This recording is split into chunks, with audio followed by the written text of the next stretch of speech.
Pendant ce temps-là, l'actualité de l'éducation est toujours marquée par la carte scolaire. Elle fait toujours autant de vagues. Aujourd'hui, des dents qui grincent en Alsace. Les parents s'inquiètent là-bas de la fermeture programmée, par exemple, de 2 ou 3 classes à Brumat. Jacques Boivin, Eric Schings.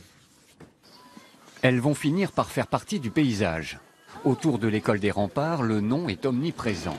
Les enfants ont même confectionné des t-shirts pour relayer le message porté par leurs parents. Ne fermez pas une des 5 classes de notre école. Il nous manque 3 enfants. C'est pas beaucoup pour laisser fonctionner l'école avec ces 5 classes. 3 enfants à l'heure actuelle. Peut-être que demain, une famille emménage à Brumat avec 3 enfants qui sont dans ce secteur et c'est bon, on y est, quoi. Avec une maîtresse en moins, ça voudra dire que tous les enfants de cette école vont être amenés à être en double niveau.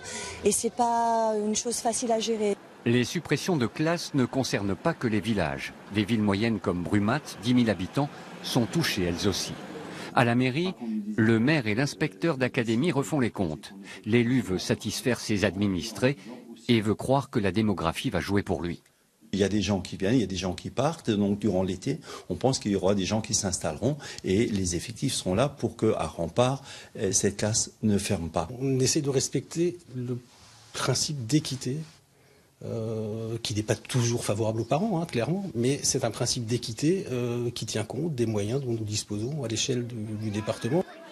2 logiques qui pourraient bien trouver un terrain d'entente. Un rendez-vous est prévu vendredi après-midi avec les 3 associations de parents d'élèves. À Brumat, on veut encore y croire.